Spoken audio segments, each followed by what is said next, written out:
Hola, ¿qué tal? Muy buenas tardes. Mi nombre es María de los Ángeles Juan Jaramillo. Los saludo desde la ciudad de León, Guanajuato. Continuando con unidad 4, bioseguridad en establecimientos de la salud, a continuación les voy a compartir los temas de salas de procedimientos de endoscopía, la bioseguridad en unidades de cuidados intensivos y la bioseguridad en el servicio de diálisis.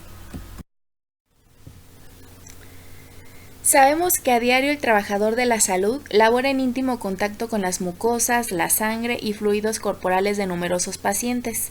Por lo tanto, existen múltiples posibilidades de transmitir y contraer enfermedades infecciosas durante la asistencia médica, ya que su campo de acción son áreas y procedimientos muy contaminados. Por este motivo, se hace imperativo implementar protocolos rigurosos de prevención de la infección, teniendo en cuenta el nivel de riesgo de contaminación en que se encuentra el área. Es así que el trabajador de la salud debe asumir que cualquier paciente puede estar infectado por algún agente transmisible por sangre y que por tanto debe protegerse con los medios adecuados. Para ello existen precauciones universales, las cuales son un conjunto de técnicas y procedimientos, los cuales van a estar destinados a proteger al personal que conforma el equipo de salud de la posible infección con ciertos agentes. Y para ello debemos de tener siempre presente que estas precauciones universales parten del siguiente principio. Todos los pacientes y sus fluidos corporales, independientemente del diagnóstico de ingreso o motivo por el cual haya entrado al hospital o clínica, deberán ser considerados como potencialmente infectantes y se deben tomar las precauciones necesarias para prevenir que ocurra una transmisión.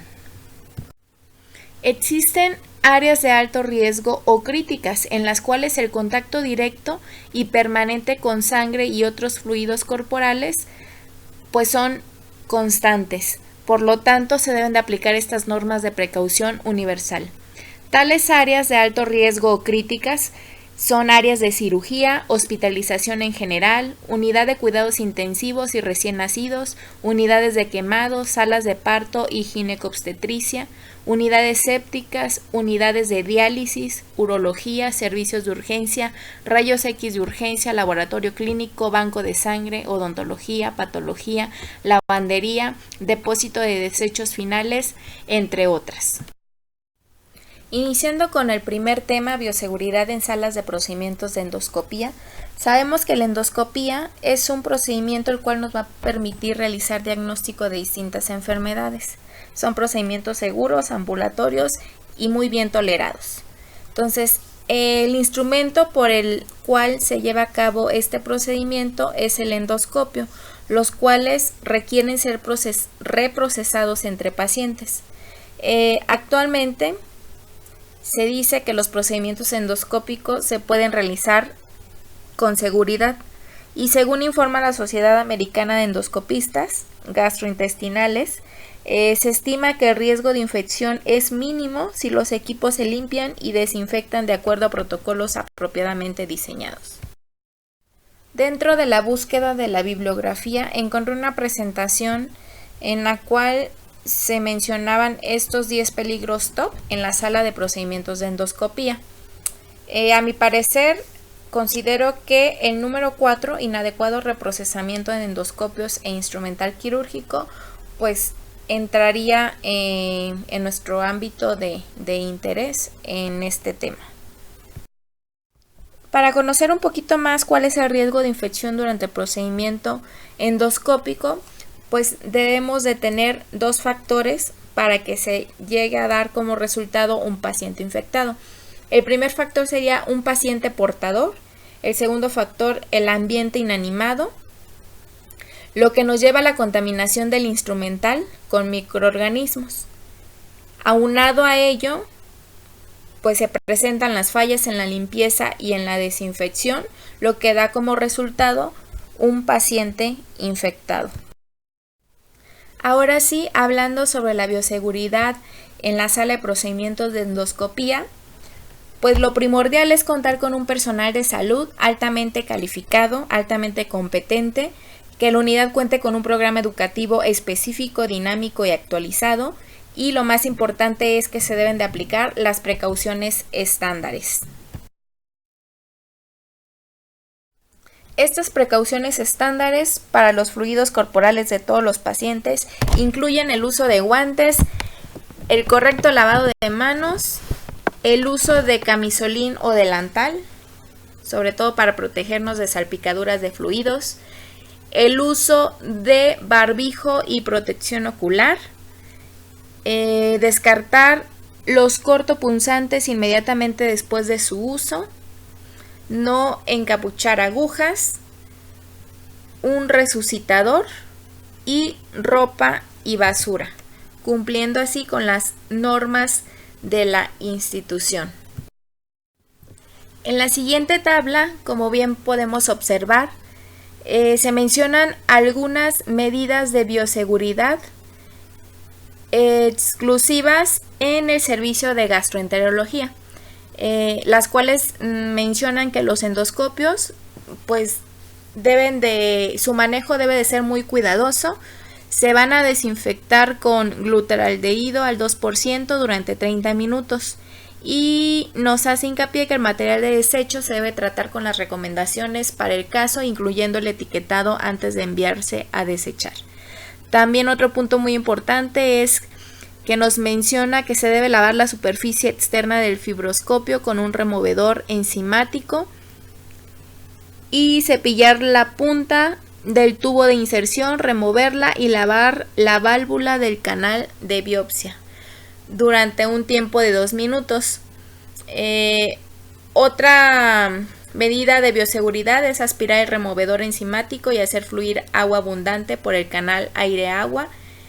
Y la última es que después del uso del desinfectante por inmersión se enjuaga el instrumento con agua y se seca con toallas estériles.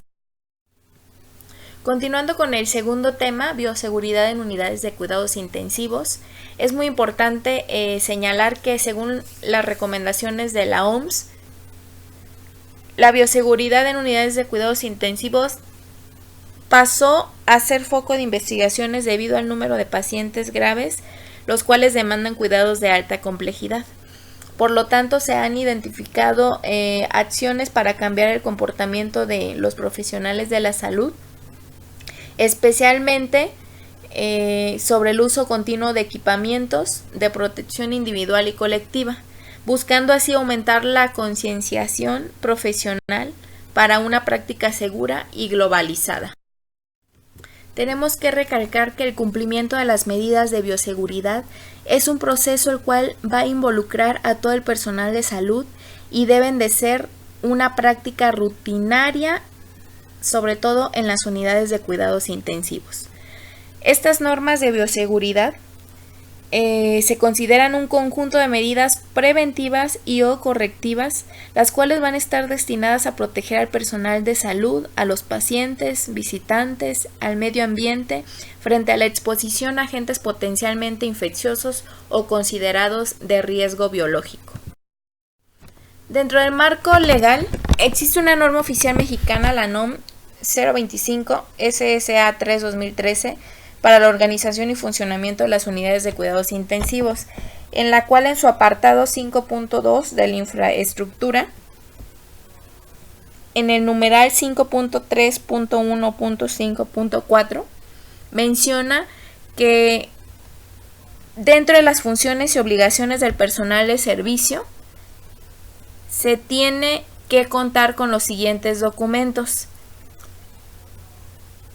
los cuales son los manuales de bioseguridad para el paciente, el personal y el servicio. A continuación, en la siguiente diapositiva se muestra en la tabla algunas precauciones específicas que se deben de implementar en la unidad de cuidados intensivos.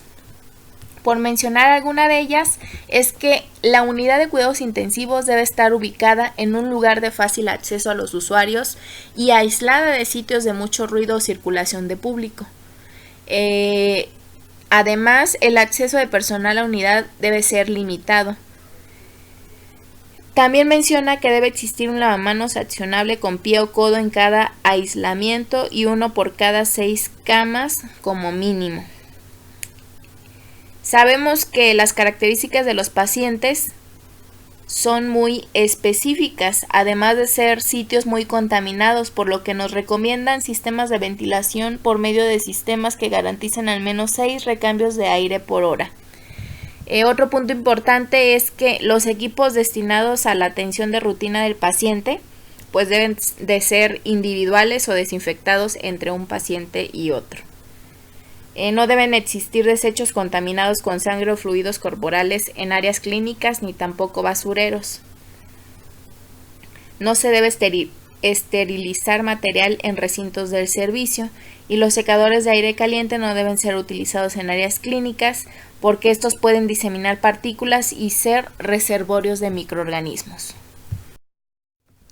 Otros puntos muy importantes que tener en cuenta hablando de bioseguridad en unidades de cuidados intensivos es que se tienen que prevenir y controlar la transmisión de infecciones intrahospitalarias a través del conocimiento de los mecanismos de transmisión de microorganismos, así como dar a conocer las estrategias de prevención para disminuir la transmisión de microorganismos causantes de infecciones asociadas al cuidado de la salud.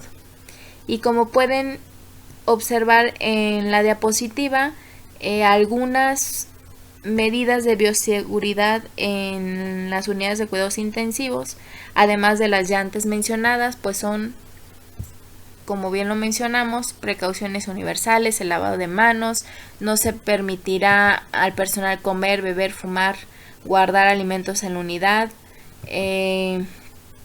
Todo visitante o familiar que ingrese a la unidad debe lavarse las manos antes y después de tener contacto con el paciente.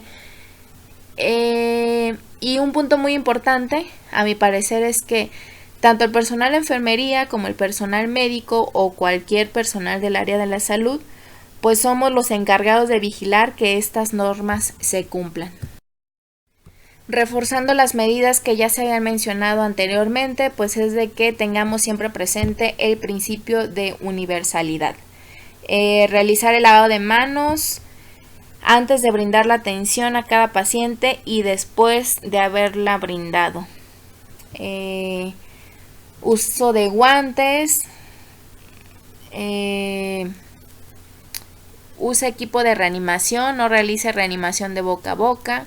El material estéril debe tener fecha vigente y debe de ser almacenado en un lugar seco y limpio. Además de realizar limpieza terminal del ambiente semanalmente o dependiendo del uso, manejar con precaución los elementos punzocortantes. La ropa contaminada con sangre y fluidos corporales se van a colocar en bolsas de color rojo y deben de ser rotuladas como contaminado. Y todo caso de lesión punzocortante debe ser atendido en el servicio de emergencia y notificado a la oficina de epidemiología. Por mencionar algunas normas de bioseguridad del ambiente, alguna de ellas es mantener el lugar limpio y en orden. El ambiente de procesamiento de material debe ser exclusivo para su uso, las paredes deben de ser lisas, lavables y con bordes y uniones redondeadas que faciliten la limpieza. El sistema debe contar con sistema de iluminación y ventilación adecuada. El mobiliario debe ser de material liso que facilite la limpieza. La señalización de las áreas debe de ser notoria. Debe de haber extintores en lugares visibles. Las llaves de los lavabos deben ser las que se accionan con el codo o rodillas para abrirlas. Y la limpieza del piso debe realizarse con trapeador húmedo de uso exclusivo. Continuando con el último tema, bioseguridad en servicio de diálisis, sabemos que estas involucran a medidas que van encaminadas a lograr actitudes y conductas que disminuyan el riesgo del trabajador de salud de adquirir y o contagiarse con infecciones altamente potenciales al contacto directo e indirecto. Entonces, estas medidas de bioseguridad deben ser observadas en forma permanente por el personal del servicio de diálisis. Dentro de estas medidas de bioseguridad en el servicio de diálisis, debemos tener presente el mantener la unidad en óptimas condiciones de higiene, evitar fumar, comer, beber cualquier alimento en la unidad de hemodiálisis o diálisis peritoneal. No se deben de guardar alimentos en la nevera de refrigeradores donde se guardan sustancias contaminantes y o químicas. Manejar a los pacientes como potencialmente infectados. Esto pues obviamente es siempre teniendo presente el principio de universalidad. Lavarse las manos antes y después de cada procedimiento o al contacto con material patógeno. Y algo que nos menciona es que debemos siempre de tener presente el utilizar las medidas de barrera. Alguna de ellas pues son el uso de guantes, el uso de gafas de protección ocular, el barbijo, el gorro, el delantal plástico impermeable, las botas o calzado impermeable. Algo muy importante es que mientras se permanezca en la unidad de trabajo se debe usar la bata o uniforme y se debe de quitar siempre al salir del área. Cuando se trabaje con material potencialmente infectado se debe cerrar las puertas del área y restringir el acceso. Y se deben colocar letreros de aviso como riesgo biológico, ejemplo, y prohibida la entrada.